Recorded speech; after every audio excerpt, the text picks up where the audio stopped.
ഒരു സുപ്രഭാതത്തിൽ നിങ്ങൾ പെട്ടെന്ന് ഒരു ഗ്രാമത്തിലേക്ക് എത്തിച്ചേരുകയാണ്. അവിടെ നിങ്ങൾക്ക് യാതൊരു പരിചയവും യാതൊരു ബന്ധവും ഇല്ലാതെ കിടക്കുന്ന സ്ഥലത്ത് പെട്ടെന്ന് നിങ്ങളുമായിട്ട് ബന്ധപ്പെട്ട അല്ലെങ്കിൽ നിങ്ങളുമായിട്ട് കണക്റ്റഡായി കിടക്കുന്ന കുറച്ച് സത്യങ്ങൾ നിങ്ങൾ മനസ്സിലാക്കിയെടുക്കുകയാണ്. എങ്ങനെയിരിക്കും അങ്ങനൊരു സംഭവം സംഭവിച്ചാൽ? FT ചാപ്റ്റേഴ്സിലേക്ക് സ്വാഗതം.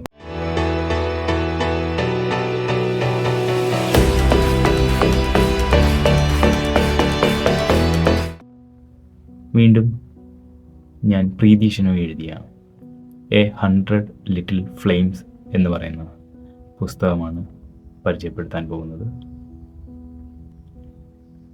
ഈ പുസ്തകത്തിലെ പ്രധാന കഥാപാത്രമായ ചെറുപ്പക്കാരനായ അയാൻ 95 വയസ്സുള്ള തൻ്റെ മുത്തച്ഛൻ്റെ അരികിലേക്ക് തൻ്റെ പിതാവിൽ നിന്നുള്ള ശിക്ഷ എന്ന രീതിയിൽ കടന്നു ചെല്ലുകയും അവിടെ കുറച്ച് നാൾ താമസിക്കുകയും ചെയ്യുന്നതാണ് പശ്ചാത്തലം.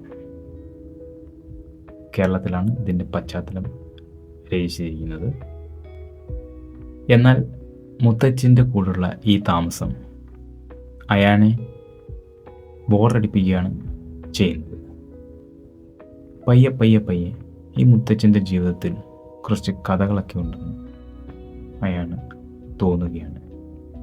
കുറച്ചൊക്കെ കഥകളൊക്കെ ഉള്ളൊരു മനുഷ്യനായിട്ട് തോന്നുകയും അങ്ങനെ ഇരിക്കുമ്പോൾ ഒരു പഴയ ഡയറി, മുത്തച്ഛൻ്റെ ഒരു പഴയ ഡയറി അയാളിന് ലഭിക്കുകയും ഈ ഡയറി വായിക്കുന്നതിൽ കൂടി മുത്തച്ഛനെക്കുറിച്ച് കൂടുതൽ മനസ്സിലാക്കുകയാണ് അയാൻ ചെയ്യുന്നത്. അവിടെ നിന്ന് അങ്ങോട്ട് ഈ ഡയറിയിൽ കൂടിയാണ് നമ്മൾക്ക് ഈ കഥ മനസ്സിലാവുന്നത്. കുറേ ഡയറിയുടെ ഭാഗങ്ങളൊക്കെ ഈ പുസ്തകത്തിലുണ്ട്.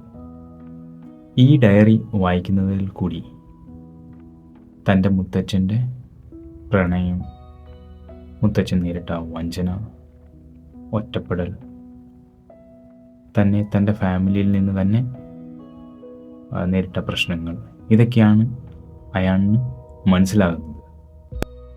എന്നാൽ ഈ ഡയറിയിൽ കൂടി അയാൻ മുത്തച്ഛൻ്റെ ഭൂതകാലം മാത്രമല്ല മനസ്സിലാക്കുന്നത്. ഈ പുസ്തകം വായിക്കുന്നതിൽ കൂടി നമ്മൾക്ക് എങ്ങനെ മനസ്സിലാവുന്നതെന്ന് വെച്ച് കഴിഞ്ഞാൽ, മുത്തച്ഛൻ്റെ ഭൂതകാലം അയാൻ മനസ്സിലാക്കുമ്പോൾ അയാളിന് തന്നെക്കുറിച്ചും കൂടുതൽ മനസ്സിലാവുകയാണ് ഇവിടെ ചെയ്യുന്നത്.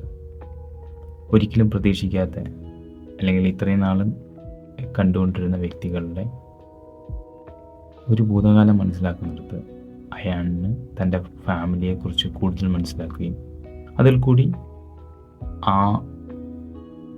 ആ ഫാമിലിയായിട്ട് ആ കുടുംബമായിട്ട് അയാൾ എത്രത്തോളം ബന്ധപ്പെട്ട് കിടക്കുന്നു, അല്ലെങ്കിൽ അയാളുടെ സ്വഭാവങ്ങൾ എത്രത്തോളം ബന്ധപ്പെട്ട് കിടക്കുന്നു എന്ന് ഈ ക്യാരക്ടർ നമ്മളെ ഓർമ്മിപ്പിക്കും. എന്നാൽ ഈ പുസ്തകം അതുകൊണ്ട് മാത്രം ഒതുങ്ങുന്നില്ല. ഈ പുസ്തകത്തിൽ കൂടി നമ്മൾക്ക് ഈ പ്രായമായ വ്യക്തികളുടെ ജീവിതത്തെക്കുറിച്ച് കുറച്ച് മനസ്സിലാക്കാൻ സാധിക്കും. പ്രായം ചെല്ലുന്തോറും ഒരു സാധാരണഗതിയിൽ സമൂഹത്തിൽ പ്രായം ചെല്ലുന്ന വ്യക്തികൾക്ക് മൂല്യമില്ലാതാവുകയാണ് നമ്മൾക്ക് കാണാൻ സാധിക്കുന്നത്. എന്നാൽ പ്രായമാകുന്ന വ്യക്തികൾക്ക് മൂല്യമുണ്ട് എന്ന് നമ്മളെ ചിന്തിപ്പിക്കുകയും നമ്മൾക്ക് തോന്നുകയും അങ്ങനെ ഒരു കാര്യം കൂടി, അങ്ങനെ ഒരു ചിന്താഗതിയിൽ കൂടി യാത്ര ചെയ്യാനും ഈ പുസ്തകത്തിൽ കൂടി പ്രീതി ഷെനോയ് ശ്രമിച്ചിട്ടുണ്ട്. 100 ലിറ്റിൽ ഫ്ലെയിംസ് എന്ന ഈ പുസ്തകത്തെക്കുറിച്ചുള്ള അഭിപ്രായങ്ങൾ കമൻറ്റിൽ രേഖപ്പെടുത്തുക. Thank you.